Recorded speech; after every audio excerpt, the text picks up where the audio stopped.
So if you would please help me in welcoming our group representing Upper Valley Career Center, Sarah Plose and Tim Cordonier.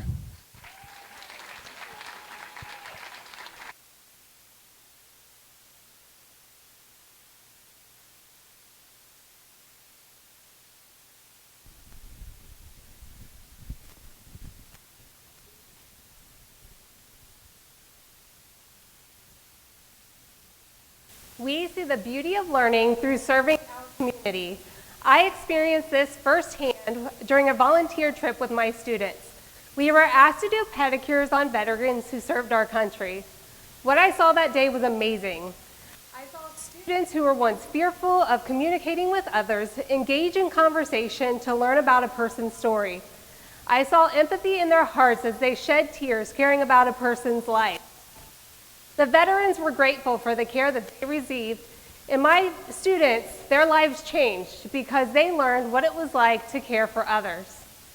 Think about a time that you had a haircut, or even a manicure. How did it make you feel? Relaxed? Maybe a little less stressed? Or even a bit more confident? The truth is, taking time out for self-care can rejuvenate you and promote mental wellness. However, not everyone has the access, funds, or time to do so. That's why we're here. Hello, I am Sarah Plose. And I'm Tim Cordonier. We are with the Upper Valley Career Center and would like to introduce you to the Salon at 8811 Beauty in Motion. Our concept is to create a mobile learning salon to provide services in the community. So I often get asked to do services in the community, and what I've found is that the environment that we're working in isn't really conducive for our students. It's really hard to cut hair outside on a windy day, or even have limited water supply or access to electricity. That became the driving force to our project. We wanted to better the environment our students were working in so they could practice in a safe and effective manner. The mission of Upper Valley Career Center is to provide the highest quality, most technologically advanced educational opportunities in a professional, caring environment while also teaching them to serve the community. As you can see in this area, there's a 16% poverty rate. But a good thing that's coming for our program here with cosmetology is there's 11% increase in jobs in the area. So with this project, that helps give our students real life opportunities to serve those maybe in this area that can't afford it. Our budget, our current quote is right around $40,000. That trailer is fully equipped with the chairs, with the wash bowls, with the shampooing station, the manicure station. It comes fully equipped with everything. We would then take that trailer, we would wrap it with our logo, obviously promote ourselves in the great place of Piqua, Ohio. And then the rest of our funds would go to licensing with the State Board of Cosmetology, and then outfitting it with the products and supplies that we would need to do our services. Our timeline is pretty fortunate. The company we would like to work with has a lead time of 12 to 16 weeks. So by the time we would finish this pitch and work this out, we'd be ready to start before the school year and have our ribbon cutting to start the next school year. So the people we will serve will go out into the community, and we're pretty diverse. We can go to different organizations, schools, community events, and assisted living facilities. We really wanted to learn how this would impact the community, so we conducted a survey in our student salon, and what we discovered is 73% of our clients didn't really have confidence in themselves prior to receiving a service, but after they received a service, 96% of them felt like they were more confident about themselves and in a better mental space. Supporting our students will allow them to build connections in the community and make an impact on community members by having the opportunity to care for them. So we challenge you to look into a new mirror, see the beauty of learning through students serving your community.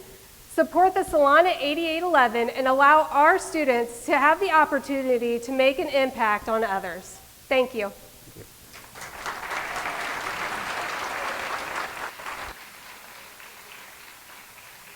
Thank you. I will now give the floor to the judges again for a question and answer session.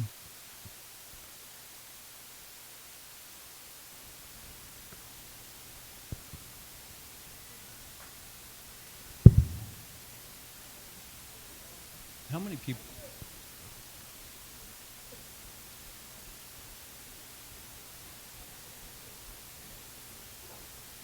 Yes. How many students are currently involved in the cosmetology program? And then will these students be eager to work in the mobile salon? And then on top of that, I guess, will it be part of the curriculum or will they volunteer? Yeah, so obviously it will align with our curriculum. We have currently full enrollment in our cosmetology program, and next year we have a waiting list. So within, I think, the first hour or two of enrollment, we were at 90 students. We can only take 50 in at a time, so we have 50 juniors, and then those will transfer to seniors. So I'll just tell you a little bit of a story. Before I left here, I had my seniors in class, and they're like, "What are you doing?" And I'm like, "Well, I'm going to do a pitch for a project to do some volunteer work in the community." And they're like, "You're doing this when we're leaving?" So I will tell you that I see it change their life, but I can't give that to them in the classroom. So it's something that they thrive on. They want to make a difference. This generation of students, they want to have an impact on the world.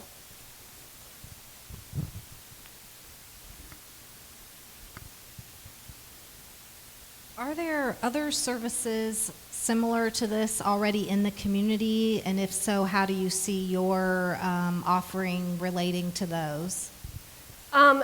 So a lot of times we do partnerships with different salons. So at different events we've done in the past, we've partnered with salons in the area. They actually help us to improve instruction for our students, whether it's checking haircuts or providing hands-on training that kind of supplements what they're doing.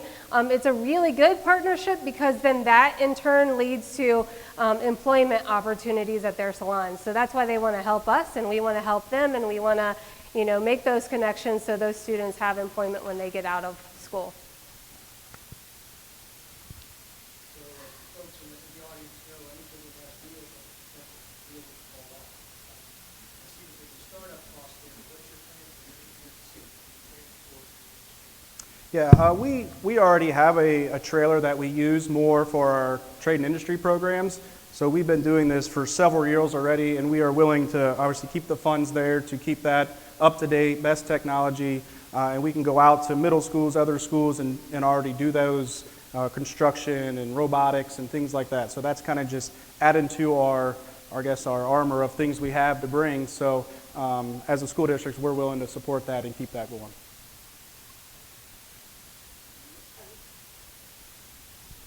Could you impact you anticipate your project having on the students and the community members, and how are you going to track, the success or how many people that you serve?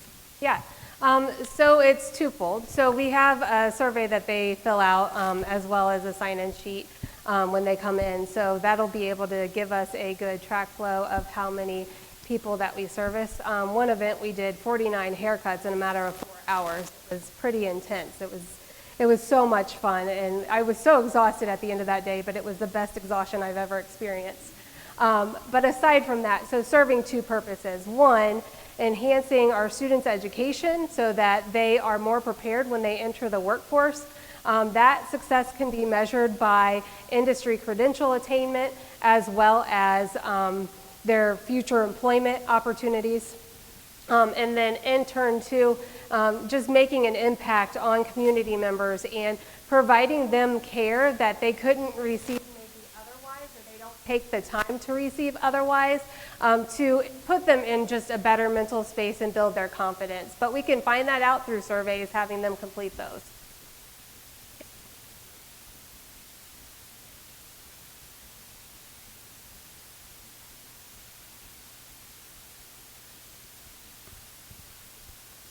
One of these slides had assisted living facilities on it.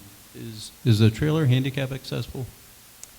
That is something that I don't think we've actually looked at that, but that's something we'll definitely look into, just to see if they can access it in other means. But there's other things that we probably could do for those patrons that, whether it's outside or going into the facility, we'll make those accommodations as needed so that they are able to be taken care of.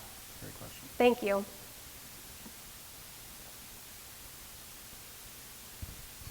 Andrew, we're good. Right, thank you. And again, please help me in thanking Upper Valley Career Center.